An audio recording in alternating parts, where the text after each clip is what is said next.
إن الحمد لله نحمده ونستعينه ونستغفره ونعوذ بالله من شرور أنفسنا ومن سيئات أعمالنا من يهده الله فلا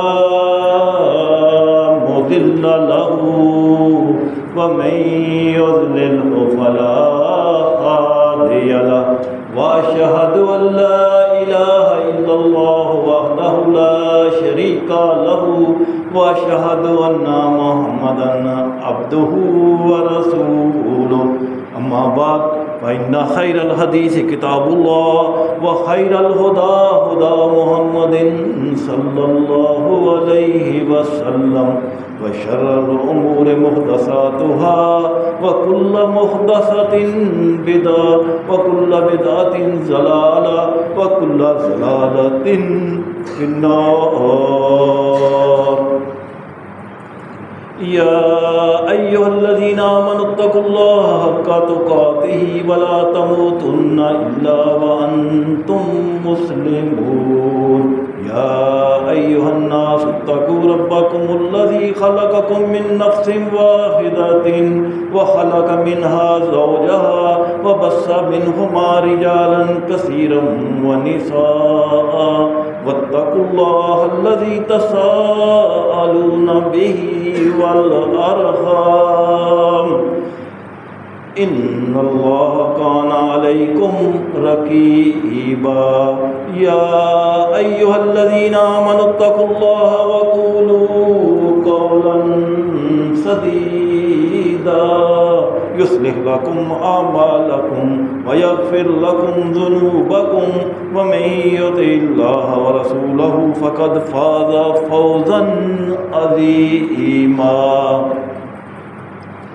اللهم صل على محمد وعلى آل محمد كما صليت على إبراهيم وعلى آل إبراهيم إنك حميد مجيد. اللهم بارك على محمد وعلى آل محمد كما باركت على إبراهيم وعلى آل إبراهيم إنك حميد مجيد. رب اشرح لي صدري ويسر لي أمري واحلل عقدة من لساني يفقهوا قولي.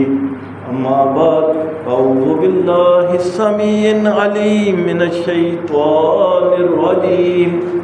بسم الله الرحمن الرحيم.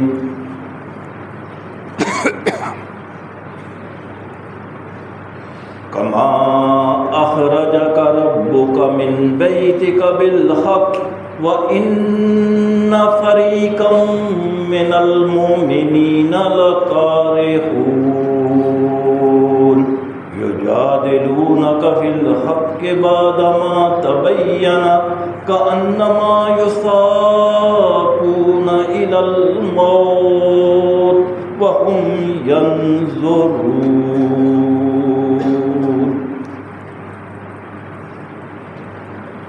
رمضان المبارک میں حق اور باطل کے درمیان ایک فائٹ ہوئی، ایک مقابلہ ہوا، اور یہ مارکا، یہ مقابلہ بدر کے مقام پر 17 رمضان المبارک 2 ہجری جمعے والے دن لڑا گیا، اور اسی نسبت سے اسے غزوہ بدر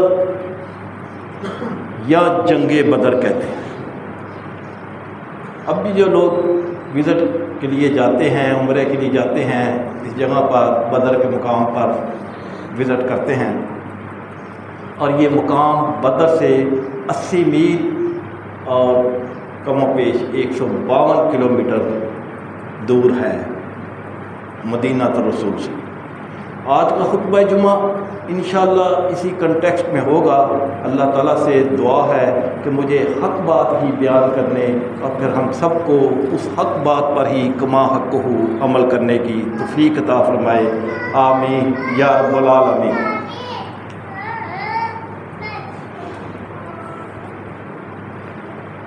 محترم سامعین و سامعات، سورۃ انفال کی آیت نمبر 41 میں اللہ سبحانہ و تعالیٰ نے اس بدر کی لڑائی کے دن کو یوم الفرقان کہا ہے، یعنی فیصلے کا دن، حق اور باطل میں فرق واضح کرنے کا دن۔ اللہ تعالیٰ ارشاد فرماتے ہیں وما انزلنا، اور ہم نے نازل فرمائی علی عبدنا، اپنے بندے پر کیا نازل فرمائی؟ سکینت، فرشتوں کی مدد، قرآن کی آیات نازل فرمائی۔ یوم الفرقان، فرقان کے دن، اور یہ فرقان کا دن، فیصلے کا دن کون سا تھا؟ یوم التقى الجمعان، جب دو جماعتیں آپس میں ٹکرائیں، دو جماعتیں آپس میں ان کی کنفرنٹیشن ہوئی۔ واللہ علی کل شیء قدیر، اور اللہ تعالیٰ ہر چیز پر قادر ہے۔ محترم سامعین و سامعات، سورۃ الانفال سے جہاد کا آغاز ہوا، اور سورۃ توبہ میں اللہ تعالیٰ نے جہادی ہدایات، بیٹر انسٹرکشنز جو تھیں ان کی تکمیل کی۔ اسی لیے اللہ تعالیٰ نے سورۃ الانفال کو اور سورۃ التوبہ کو اوپر نیچے ساتھ ساتھ ملا رکھا، اور دونوں کے درمیان بسم اللہ بھی نہیں لکھی۔ ہر سورت کے شروع میں بسم اللہ، لیکن ان دو صورتوں کے درمیان میں بسم اللہ بھی نہیں۔ کیوں؟ اس لیے کہ ٹاپک ایک ہی ہے۔ سورۃ انفال میں اللہ تعالیٰ نے جنگ بدر پر اپنا تبصرہ فرمایا ہے، جبکہ سورۃ توبہ میں اللہ تعالیٰ نے جنگ تبوک پر اپنے کمنٹس دیے ہیں۔ اللہ تعالیٰ نے جنگ بدر پر بڑی تفصیل کے ساتھ تبصرہ فرمایا کہ یہ جنگ، یہ مقابلہ، یہ لڑائی کوئی ارینجڈ نہیں تھی، کوئی پلاننگ کے ساتھ یہ لڑائی نہیں ہوئی تھی۔ عموماً کتابوں میں یہ لکھا ہوا ہے کہ جناب جنگ کے لیے بڑی تیاری کی گئی اور لڑائی ہوئی اور حق اور باطل کی، نہیں بھائی، کوئی پلاننگ نہیں تھی، کوئی پروگرام لڑائی کا سرے سے ہے ہی نہیں تھا۔ حقیقت کیا تھی کہ دونوں جماعتیں، کفار مکہ اور مسلمان، اپنے اپنے ٹارگٹ اچیو کرنے کے لیے نکلے تھے، لڑائی کے لیے کوئی نہیں نکلا تھا۔ بات آج ذرا تھوڑی سی سمجھنے والی ہے۔ ہر ایک نے اپنا ٹارگٹ اچیو کرنا تھا، لڑائی کی نیت کسی کی نہیں تھی۔ مسلمانوں کے نکلنے کا کیا مقصد تھا کہ ابو سفیان رضی اللہ تعالیٰ عنہ، جو اس وقت تک ابھی مسلمان نہیں ہوئے تھے، وہ جو قافلہ لے کر، مال لے کر شام سے مکہ آ رہے ہیں، اس قافلے کو روکا جائے اور ان کا مال حاصل کیا جائے، کیونکہ بیسیکلی وہ مال مسلمانوں کا تھا اور مسلمانوں کے خلاف ہی اس نے استعمال ہونا تھا۔ اور کفار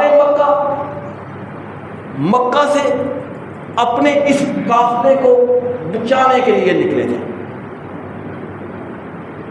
اور مسلمانوں پر روک ڈالنا چاہتے تھے۔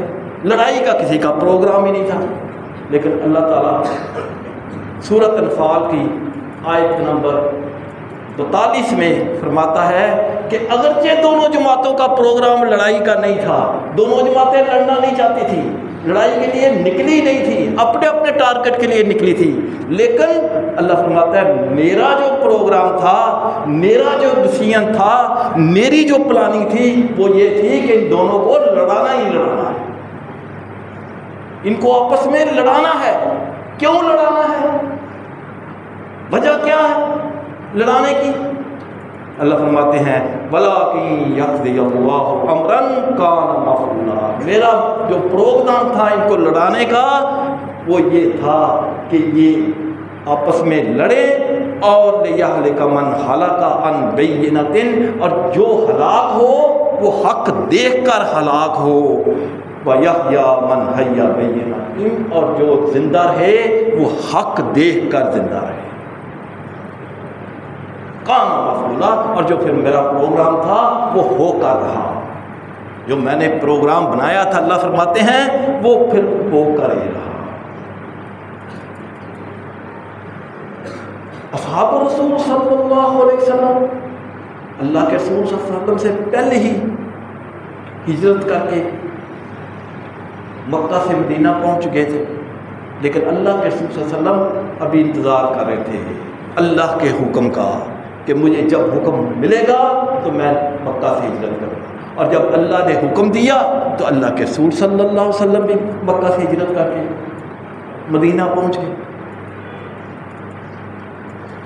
کفار مکہ پہلے اتنے پریشان نہیں تھے، لیکن جب اللہ کے رسول صلی اللہ علیہ وسلم ہجرت کر کے مدینہ پہنچ گئے تو اب وہ کفار مکہ جو ہیں وہ پریشان ہو گئے، اور پریشانی کی وجہ کیا تھی کہ تمام قافلے جو ہیں تجارتی قافلے یمن سے یا شام سے مدینہ کے پاس سے ہو کر گزرتے تھے۔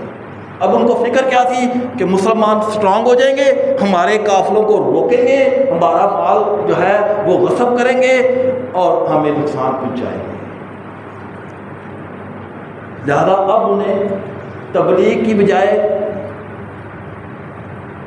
اپنے مال کی فکر زیادہ پڑ گئی، کیونکہ دنیا دار جو ہے نا وہ ہمیشہ مال کا طلب ہوتا ہے، جہاں وہ مال دیکھتا ہے وہاں اس کا دین ایمان سب بدل جاتا ہے۔ تو یہاں کافروں کا بھی جو دین اسلام کو وہ ختم کرنا چاہتے تھے اس کو چھوڑ کر ان کو یہ فکر پڑ گئی کہ اب ہمارے تجارتی قافلے جو ہیں وہ سیف نہیں ہیں، اور اللہ کے رسول صلی اللہ علیہ وسلم بھی اس سچویشن سے مکمل طور پر آگاہ تھے، اور قائد کی یہ سب سے بڑی خوبی ہوتی ہے کہ حالات کے مطابق فیصلہ کرے اور اپنی پوزیشن مضبوط کرے۔ تو اللہ کے رسول صلی اللہ علیہ وسلم نے بھی مختلف دستے بنائے ہوئے تھے تاکہ تجارتی ناکہ بندی کی جائے۔ مقصد کیا تھا کہ تجارت سے کمایا ہوا مال مسلمانوں کے خلاف استعمال نہ ہو، کیونکہ مسلمان جب مکہ سے ہجرت کر کے مدینہ آتے تھے تو ان کی جائیدادیں، ان کی پراپرٹیز جو ہوتی تھیں وہ کفار مکہ غصب کر لیتے تھے، ان کا مال غصب کر لیتے تھے، ان کو بے یار و مددگار مکہ سے نکلنے کے لیے مجبور کرتے تھے، اور بعد میں انہوں نے اس میں ہی انہوں کی ہی پراپرٹیز کو بیچا اور قافلہ تیار کیا، تجارتی قافلہ جو ابو سفیان رضی اللہ تعالیٰ عنہ کی سرکردگی میں شام کی طرف گیا، اور ڈیسیژن کیا تھا کہ جن جن لوگوں نے مسلمانوں کی پراپرٹیز بیچ کر اس میں انویسٹ کیا ہے اس کو اثر ملے گا، اور جو پروفٹ ہوگا وہ مسلمانوں کے خلاف جنگ میں استعمال ہوگا۔ اب ابو سفیان رضی اللہ تعالیٰ عنہ کو اس تجارتی قافلے میں کافی پرافٹ ہوا، اور جب وہ واپس آئے تو یہ قافلہ 1000 اونٹوں پر مشتمل تھا، یعنی مال جو تھا 1000 اونٹوں پر لدا ہوا تھا، اور اس کے جو حفاظتی گارڈ تھے ان کی تعداد صرف 40 تھی، اور تقریباً 50,000 دینار کا مال لے کر یہ شام سے مکہ آ رہا تھا، یعنی 50,000 دینار مین 265-66 کلو سونا، اور آج کا 3 ارب روپے کا مال کم و بیش یہ لے کر آ رہا تھا۔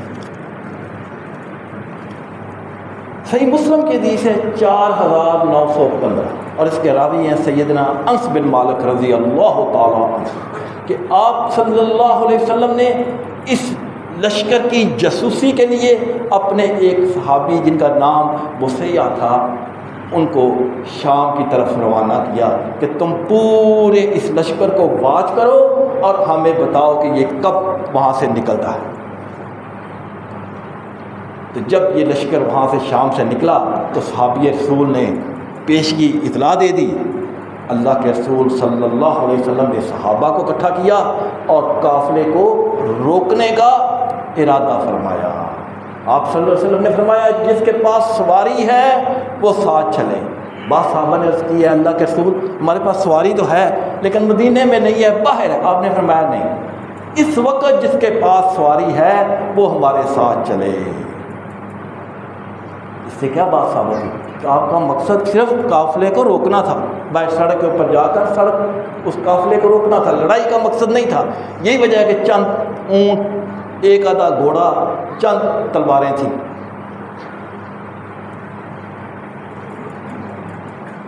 آپ کا مقصد صرف قافلے کو پکڑنا تھا، قافلے کو روکنا تھا اور اس مال تجارت کو اپنے قبضے میں لینا تھا تاکہ معاشی طور پر کفار مکہ طاقتور نہ بنے۔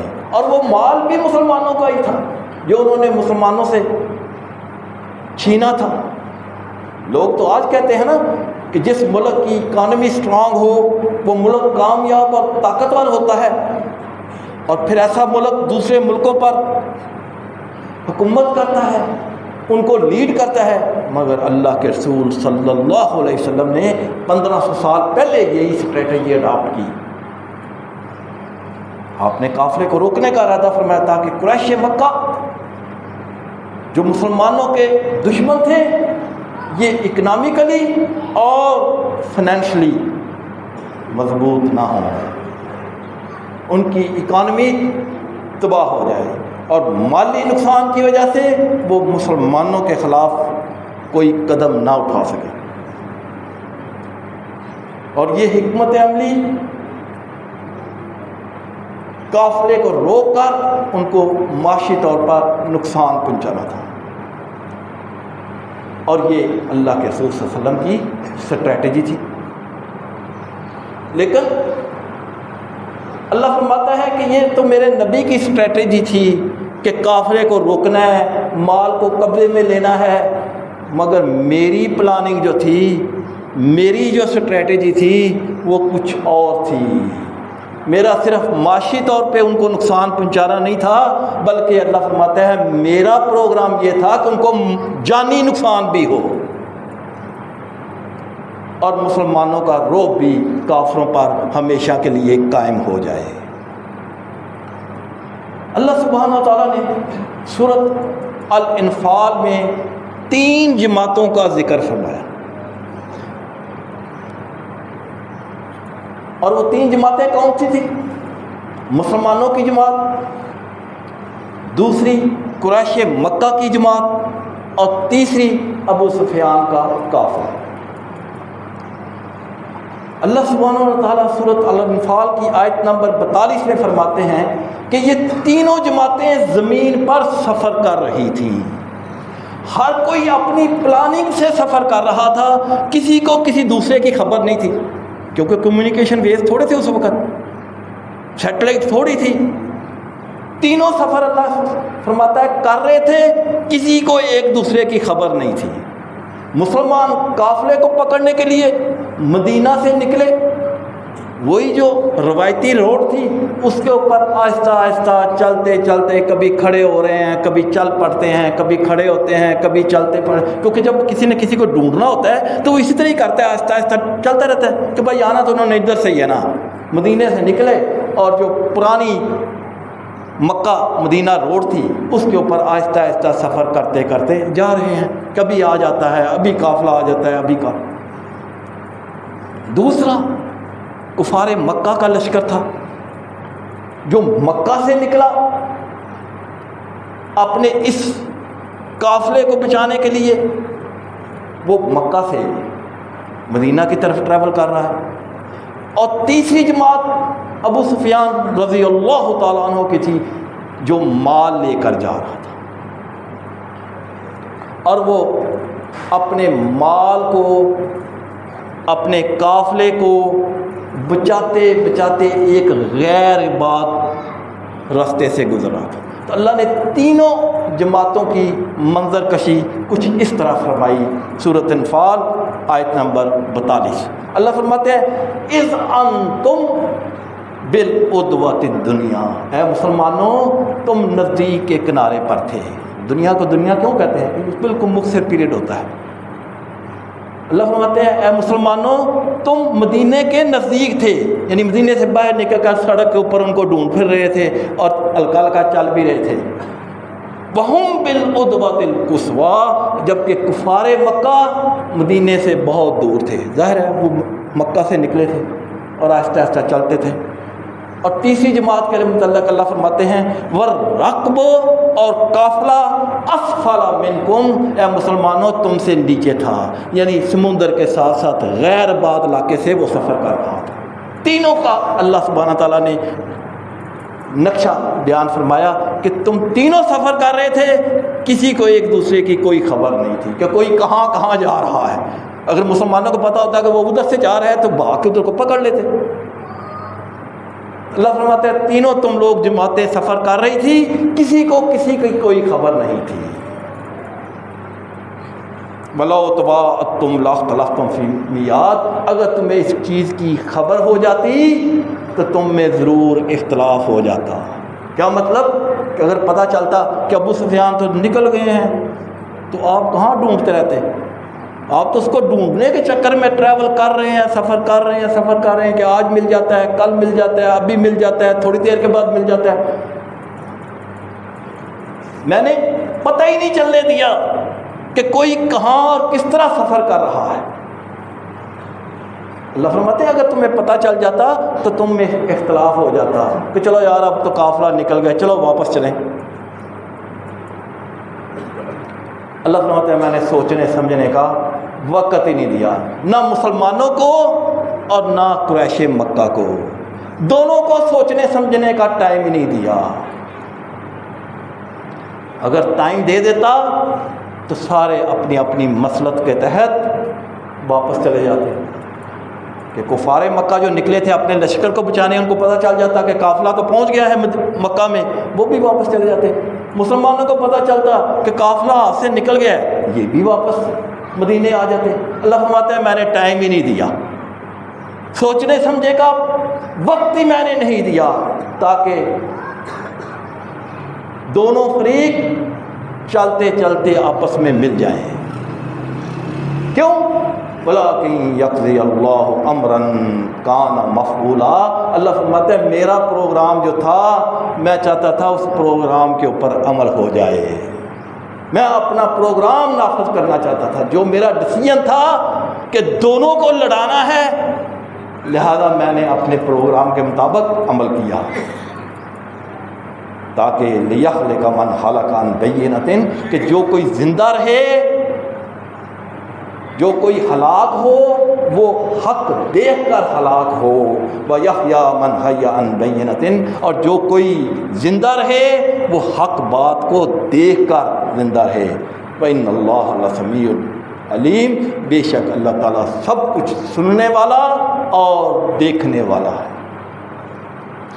اس آیت مبارکہ میں اللہ تعالیٰ نے لڑائی کی حکمت عملی بیان فرمائی ہے کہ ہر کسی کو پتہ چل جائے کہ کون حق پر ہے اور کون سی کیٹیگری میں ہے، حق کی کیٹیگری میں ہے یا باطل کی کیٹیگری میں ہے، ہر کسی کو پتہ چل جائے۔ اللہ تعالیٰ نے اس لڑائی کے ذریعے ایمان کو کفر سے ممتاز کر دیا۔ اب سچویشن کیا بنی کہ ابو سفیان کو اطلاع مل گئی، وہ خطرے کو بانپ گئے کیونکہ انہوں نے بھی اپنے جاسوس چھوڑے ہوئے تھے، کیونکہ مکے کے ایک جنگجو قبیلے کے سردار تھے، تجارت کی غرض سے کافی سفر کرتے تھے، سفر کے دوران ہونے والے وقوع پذیر واقعات سے اچھی طرح واقف تھے، کافی ایکسپیرینس تھا، لہذا جو ہیں ان کے جاسوس نے اطلاع دی کہ مسلمان پکڑنے کے لیے باہر نکلے ہیں، اس نے فوری طور پر دو کام کیے، ایکسپیرینس تھا نا، فوری طور پہ دو کام کیے۔ کیا؟ ایک تو تیز رفتار شخص کو مکہ کی طرف دوڑایا کہ مسلمان قافلے پر حملہ کرنا چاہتے ہیں، تیاری کر کے جلدی سے آؤ۔ اور دوسرا سوچا کہ اگر دیر ہو گئی، وہ وقت پر نہ پہنچے تو مسلمان قافلے کو پکڑ لیں گے۔ انہوں نے ساتھ ہی اپنا روٹ بھی بدل لیا۔ جو روایتی روٹ تھا شام سے مدینہ آنے کا، وہ اپنا روٹ ہی بدل لیا۔ یعنی شام سے خیبر کے راستے جو روایتی روٹ بنا ہوا تھا، اس سے آنے کے بجائے انہوں نے کیا کیا، مدینے سے 210 کلومیٹر ایک بستی تھی اس زمانے میں جس کو یمبو کہتے تھے۔ آج وہاں پہ بہت بڑا انڈسٹریل شہر بن گیا۔ سعودی عرب کے 2 بڑے انڈسٹریل شہر ہیں، ایک یمبو، ایک جبیل۔ جو جبیل ہے وہ عراق کے بارڈر کے اوپر ہے، راس الخفی کے پاس، اور یمبو جو ہے یہ مدینہ سے 210 کلومیٹر مغرب کی طرف ہے اور سمندر کے کنارے کو ہے۔ تو ابو سفیان نے مدینے کی طرف سے آنے کے بجائے باہر سے اپنا روٹ جو ہے چینج کر لیا اور سمندر کے ساتھ ٹریول کرنا شروع کر۔ اب یہ لمبا روٹ تھا، اور اس یمبو سنایا جو اس وقت ہے، وہاں پہ ایک ڈیسیلینیشن پلانٹ لگا ہوا ہے جہاں پہ سمندر کے سالٹی اور کھارے پانی کو میٹھا کیا جاتا ہے۔ 5 ملین گیلن روزانہ کا پانی میٹھا ہوتا ہے، اور اسی سرکل کے دوران 4000 میگا واٹ بجلی بھی پیدا ہوتی ہے۔ جب میں الیکٹریسٹی کمپنی میں تھا تو اس وقت ایک پاور پلانٹ تھا اور تقریباً 2500 کلو واٹ بجلی پیدا ہوتی تھی۔ آج وہاں پہ 8000 میگا واٹ، تیسرا پاور پلانٹ وہاں پہ یمبو میں لگ گیا۔ تو یہ یمبو سے انہوں نے رستہ چینج کیا، اور سمندر کے ساتھ لمبا سفر تھا، لیکن انہوں نے کہا کہ رستہ چینج کر لو، غیر آباد ہے، کسی کو پتہ نہیں چلے گا، ایکسپیرینس تھا۔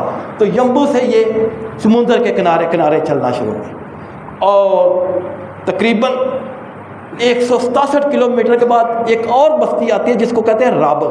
اس وقت بھی یہ شہر موجود ہے، اور یہاں پہ بھی بہت بڑا پاور پلانٹ ہے۔ یہ 18000 میگا واٹ بجلی پیدا کر رہا ہے، ہمارے وقت میں 7000 کرتا تھا۔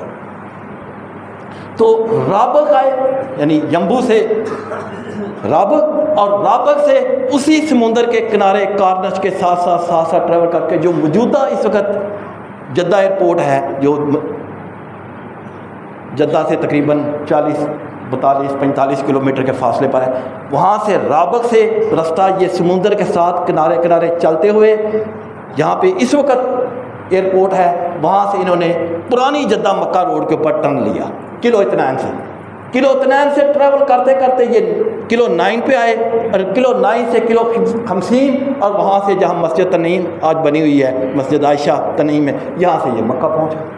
یعنی اپنا سفر جو تقریباً 420 کلومیٹر تھا، 680 کلومیٹر کا سفر طے کر کے ہوئے غیر آباد چھپتے چھپاتے سیف اینڈ ساؤنڈ مکے پہنچے۔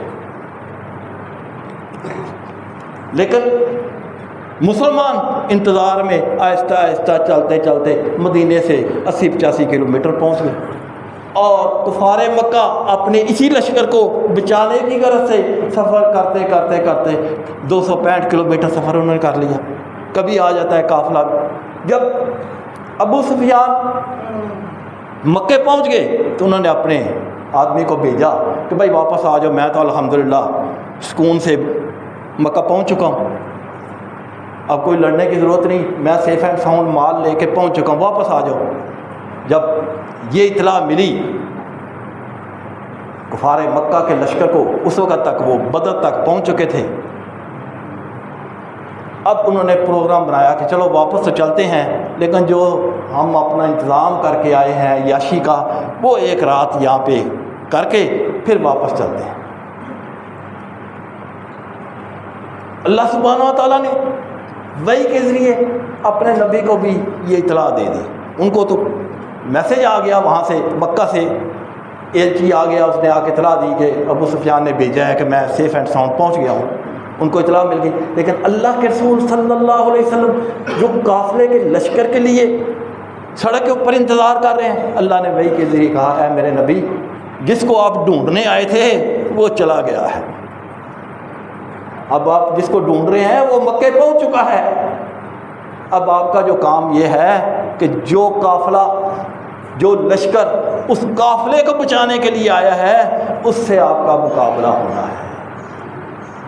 اب آپ مقابلے کے لیے تیار ہو جائیں۔ جس کام کے لیے آپ نکلے تھے، جو نیت آپ کی تھی قافلے کو روکنے کا، وہ پہنچ چکا ہے۔ اب آپ لڑائی کی تیاری کریں۔ اور دوسری طرف کفار مکہ کو جب اطلاع ملی کہ ہمارا قافلہ سیف اینڈ ساؤنڈ پہنچ گیا، انہوں نے کہا چلو عیاشی کرتے ہیں اور اس کے بعد واپس جاتے ہیں، تو اللہ تعالیٰ نے ان کے پاس شیطان کو بھیج دیا۔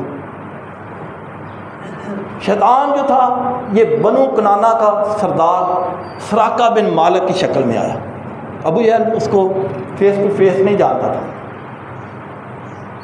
وہ ان کے پاس آیا اور کہنے لگا کہ مجھے پتہ چلا ہے کہ تم مسلمانوں کے ساتھ لڑنے کے لیے نکلے ہو، یہ بڑا اچھا موقع ہے۔ مسلمانوں کا میں بھی دشمن ہوں، میں بھی ان سے بدلہ لینا چاہتا ہوں، تو اگر تمہارا پروگرام ہے تو یہ بہت اچھا موقع ہے۔ مسلمان چند مٹھی بھر ہیں، ان کو کچل دو، تمہارا اس وقت بہت مضبوط طاقت ہو تم۔ اور یہ گفت و شنید جو شیطان کی اور ابو جہل کے ساتھ ہو رہی تھی، اللہ تعالیٰ نے سورۃ انفال کی آیت نمبر 48 میں بیان فرمائی۔ اللہ فرماتے ہیں شیطان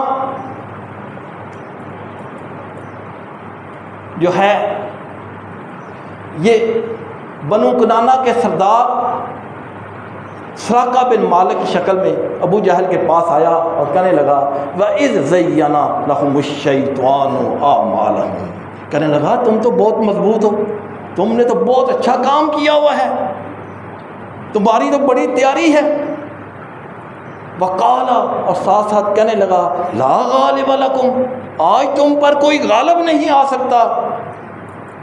وقال، اور کہنے لگا لا غالب لکم اليوم من الناس، لوگوں میں سے آج تمہارے پاس کوئی ایسا شخص نہیں جو تم پر غالب آ جائے۔ کیوں؟ اس لیے کہ تم تعداد میں زیادہ ہو، تمہارا سیٹ اپ بڑا اچھا ہے، تمہاری حکمت عملی بڑی اچھی ہے، تو لہذا موقع اچھا ہے، مسلمانوں پر حملہ کر دو، انسٹیگیٹ کر رہا ہے۔ اور ساتھ ساتھ اور کیا کہہ رہا ہے وَإِنِّي جَارٌ لَكُمْ، اور گھبراؤ نہیں، میں بھی تمہارے ساتھ ہوں، میرا پیچھے لشکر آ رہا ہے پورا قبیلہ، یہ تم 1000 ہو، میرے ساتھ پیچھے قبیلہ آ رہا ہے، بس پہنچنے والا ہے۔ وَإِنِّي جَارٌ لَكُمْ، میں بھی تمہارے ساتھ ہوں، پہ جاؤ، بہت اچھا موقع ہے۔ اللہ تعالیٰ نے شیطان کی جو کنورسیشن ہوئی اس کو بھی اس آیات میں بیان فرمایا۔ اب ہاتھ میں ہاتھ ڈال کے ابو جہل کے چل رہا ہے، ابو جہل بھی بڑا خوش ہے، کبھی پیچھے سے اور قافلہ بھی آ رہا ہے بنو کنانہ کا۔ اب جب مقام پر پہنچ گئے، وہاں پہ جبرائیل علیہ السلام کو دیکھا، فرشتوں کی جماعتوں کو دیکھا، تو ہاتھ چھڑا کے بھاگا۔ اللہ فرماتے ہیں فلما تراءت الفئتان، جب اس نے جماعتوں کو، فرشتوں کے لشکر کو دیکھا، ناکس علی عقبیہ، الٹے پاؤں بھاگا۔ ابو جہل کہنے لگا کیا بات ہے، کیوں پریشان ہو گئے ہو، کیا وجہ ہے، وہ کدھر بھاگ رہے ہو؟ قالا، کہنے لگا انی بریء منکم، او ابو جہل میں تم سے بری ہوں، انی ارا، جو میں دیکھ رہا ہوں، ما لا ترون، تم نہیں دیکھ رہے، میں تو جبریل علیہ السلام کو دیکھ رہا ہوں، ان کے لشکر کو دیکھ رہا ہوں، فرشتوں کو دیکھ رہا ہوں، جو میں دیکھ رہا ہوں وہ تم نہیں دیکھ رہے۔ انی اخاف اللہ، میں اللہ سے ڈرتا ہوں، واللہ شدید العقاب، اور اللہ تعالیٰ سخت سزا دینے والا ہے۔ ابھی جو تھوڑی دیر کے بعد تمہارا حشر ہونا ہے وہ میں دیکھ رہا ہوں۔ ہاتھ چھڑا کے بھاگا، کہنے لگا مجھے اللہ سے ڈر آ رہا ہے۔ وہ کہہ رہے بھائی کدھر بھاگ رہے ہو، تم نے کہا تھا میں تمہاری مدد کروں گا، میں تمہارے ساتھ ہوں، میں تمہارے مونڈے کے ساتھ مونڈا ملا کر لڑوں گا، تم بھاگ کر رہے ہو؟ کہنے لگا قال انی بریء منکم، میں تو تم سے بری ہوں، انی ارا، میں تو وہ دیکھ رہا ہوں، ما لا ترون، جو تمہیں نظر نہیں آ رہا، انی اخاف اللہ، میں اللہ سے ڈرتا ہوں، واللہ شدید العقاب، اور اللہ تعالیٰ سخت سزا دینے والا ہے۔ بس چند لمحوں کی بات ہے۔ اللہ تعالیٰ فرشتوں کے بغیر بھی یہ سارا کام کر سکتا ہے، کن فیکون کہہ کر بھی اس لڑائی کو مسلمانوں کے حق میں بدل سکتا تھا۔ لیکن اللہ تعالیٰ نے فرشتوں کو فزیکلی مدد کے لیے بھیجا تاکہ مسلمان کافروں کی تعداد دیکھ کر حوصلہ نہ ہار رہیں، جیسا کہ سیدنا عبداللہ بن عباس رضی اللہ تعالیٰ عنہ صحیح بخاری کی حدیث ہے 2915 کہ اللہ تعالیٰ نے اس لڑائی میں مسلمانوں کی 5 قدرتی وسائل سے مدد فرمائی۔ نمبر 1، مسلمانوں پر غنودگی طاری فرما دی، این لڑائی کے دوران مسلمانوں پر غنودگی چھا گئی۔ سورۃ انفال کی آیت نمبر 11 میں اللہ فرماتے ہیں اس جب یغشیکم النعاس آمنۃ منہ، جب اس اللہ نے تمہیں غنودگی عطا فرما دی تاکہ تم اس غنودگی کی وجہ سے سکون حاصل کر سکو۔ یہ اللہ کی سنت ہے کہ عین معرکے کے دوران مجاہدین پر اللہ تعالیٰ غنودگی طاری فرما دیتا ہے۔ کشمیر سے جب مجاہدین غازی واپس آتے تھے تو واقعات سناتے تھے کہ معرکہ بڑا برپا پڑا ہے اور ہم سمجھتے تھے کہ ہم دشمن کے گھیرے میں آ چکے ہیں اور ہم سمجھتے تھے کہ ہماری شہادت کا وقت آ گیا، لیکن عین وقت میں ہم گولا پھینکتے تھے، گولا چلتا ہی نہیں تھا، کلاشن کوف چلاتے تھے، انگلیاں کام ہی نہیں کرتی تھی، ہم بڑے پریشان، اور پھر ہمیں کوئی ہوش نہیں ہوتی تھی، اور تھوڑی دیر کے بعد جب ہوش آتی تو ہم بالکل تندرست اور فریش ہوتے۔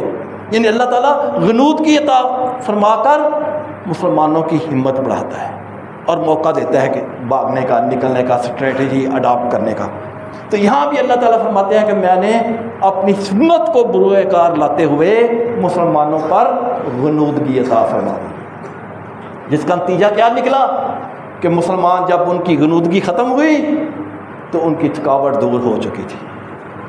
اور دوسری جو مدد فرمائی، اللہ فرماتے ہیں کہ آسمان سے بارش برسا دی، وَيُنَزِّلُ عَلَيْكُمْ، اور نازل فرمائی تم پر مِنَ السَّمَاءِ مَاءً، آسمان سے پانی، لِيُطَهِّرَكُمْ بِهِ، تاکہ اس سے تم کو پاک کر دیا جائے۔ یعنی کافر جو تھے کفار مکہ، وہ پہلے بدر کے مقام پر پہنچ گئے، انہوں نے بڑی صاف ستھری بہترین جگہ پر اپنے خیمے لگا لیے، اور جو مسلمانوں کو پڑاؤ کے لیے جگہ ملی وہ ریتلی تھی، گرم بھی تھی ریت کی وجہ سے اور ریتلی چیز تھی۔ تو اللہ فرماتے ہیں کہ میں نے آسمان سے بارش برسائی جس کی وجہ سے وہ ریتلی زمین جو ہے وہ جم گئی، مضبوط ہو گئی، اور مسلمانوں نے پانی بھی اکٹھا کر لیا۔ ایک ہی کنواں تھا، اس کنویں کے اوپر کفار نے قبضہ کر لیا، اللہ نے بارش برسا کر پانی بھی مہیا کر دیا اور ریتلی زمین کو بھی سخت کر دیا، اور جو پانی بچ گیا وہ بہہ کر پکی جگہ پر چلا گیا اور وہاں پہ کیچڑ ہو گیا اور وہ کیچڑ میں پھسلنے لگے۔ اللہ فرماتے ہیں یہ میں نے دوسری مدد کی، سورۃ انفال آیت نمبر 11۔ اور پھر تیسری مدد کیا کی؟ سورۃ انفال آیت نمبر 9، اللہ فرماتے ہیں فاستجاب لکم، اے میرے نبی میں نے تمہاری دعا قبول کر لی، انی ممدکم بألف من الملائکۃ مردفین، میں 1000 فرشتوں کی جماعت پے در پہ نازل کرتا جاؤں گا۔ اللہ کے رسول صلی اللہ علیہ وسلم کو جب اللہ نے وحی کے ذریعے بتایا کہ اب مقابلہ ہونا ہی ہونا ہے، جس کام کے لیے آپ نکلے تھے وہ لشکر تو چلا گیا، اب آپ نے مقابلہ کرنا ہے، تو اللہ کے رسول صلی اللہ علیہ وسلم نے دیکھا کہ ہماری حالت تو نہیں ہے، تو آپ صلی اللہ علیہ وسلم نے ساری رات اللہ کے حضور دعا کی، رو رو کر دعا کی۔ اللہ نے فرمایا میرے نبی ہم نے آپ کی دعا قبول کر لی، 1000 کا لشکر لگاتار آپ کی آنکھوں کے سامنے آئے گا، بے فکر ہو جائے۔ اور اللہ فرماتے ہیں اس کے بعد وما جعلہ اللہ، اللہ کو ضرورت نہیں تھی فرشتے کو بھیجنے کی، اللہ چاہتا کن فیکون، فرشتوں کی ضرورت ہی نہیں تھی نہ، بلکہ ایک فرشتہ سارا کچھ کر سکتا تھا، لیکن اللہ فرماتا ہے کہ میں نے یہ سارے فرشتوں کی جو جماعتیں بھیجی، وما جعلہ، اللہ کو ضرورت نہیں تھی، الا البشر، الا بشر، مگر بشارت دینے کے لیے، حوصلہ بڑھانے کے لیے میں نے یہ فرشتے بھیجے، وَلِتَطْمَئِنَّ بِهِ قُلُوبُكُمْ، تاکہ مسلمانوں تمہارے دل مضبوط ہو جائیں۔ ہم نے جو یہ فرشتوں کی جماعتیں تمہارے آنکھوں کے سامنے بھیجیں، یہ اس لیے بھیجیں تاکہ تمہارے دل مضبوط ہو جائیں، وگرنہ فرشتوں کو اللہ کہتا ہے مجھے بھیجنے کی ضرورت نہیں تھی، میں تو کن فیکون کے ساتھ کام کر لیتا ہوں، مجھے فرشتے بھیجنے کی ضرورت ہی نہیں تھی، لیکن تمہاری تسلی کے لیے بھیجی۔ یہ تیسری مدد تھی۔ اور چوتھی مدد، ٹائم ہو گیا بس دو، چوتھی مدد کیا کی؟ بڑی زبردست اللہ سبحانہ تعالیٰ نے یہ بیان کی سورۃ انفال کی آیت نمبر 43 میں۔ اللہ فرماتے ہیں میں چوتھی مدد کیا کی کہ جو کافر تھے ان کی تعداد کو کم کر کے دکھایا۔ 1000 کی تعداد تھی، اے نبی خواب میں آپ کو میں نے ان کی تعداد کم کر کے دکھائی۔ سورۃ الانفال آیت نمبر 43۔ اللہ فرماتے ہیں اذ یریکہم اللہ فی منامک قلیلا، اے میرے نبی میں نے کفار کی تعداد جو 1000 کے لگ بھگ تھی بڑی کم کر کے آپ کو دکھائی۔ بلاؤ اراکہم الکثیرا، اگر میں پوری تعداد دکھا دیتا کہ وہ واقعی 1000 ہیں، لفشلتم، تو ضرور تم ہمت ہار دیتے، ولا تنازعتم فی الامر، اور تم میں تنازع ہو جاتا، ولکن اللہ سلم، لیکن اللہ تعالیٰ نے تمہیں اس سے بچا لیا۔ کیا مطلب کہ اگر اللہ کے رسول صلی اللہ علیہ وسلم کو پتہ چل جاتا، خواب میں اللہ بتا دیتا کہ 1000 ہیں، آپ صلی اللہ علیہ وسلم اپنے صحابہ کو بتاتے کہ وہ 1000 ہیں، تو لازمی بات ہے، انسانی فطرت ہے، وہ کہتے ہیں ہم تو 300 ہیں، وہ 1000 ہے، بڑا مشکل ہے مقابلہ کرنا۔ اللہ فرماتا ہے میں نے اس تنازع کو ہی ختم کر دیا، تمہیں اس سے بچا ہی لیا، تعداد ہی کم دکھائی۔ انہ علیم بذات الصدور، کہ اللہ تعالیٰ دلوں کے بیج جانتا ہے، اللہ کو پتہ ہے کہ انسان کا دل جو ہے وہ کمزور ہوتا ہے۔ اب یہ خواب میں تو کم دکھایا ہی،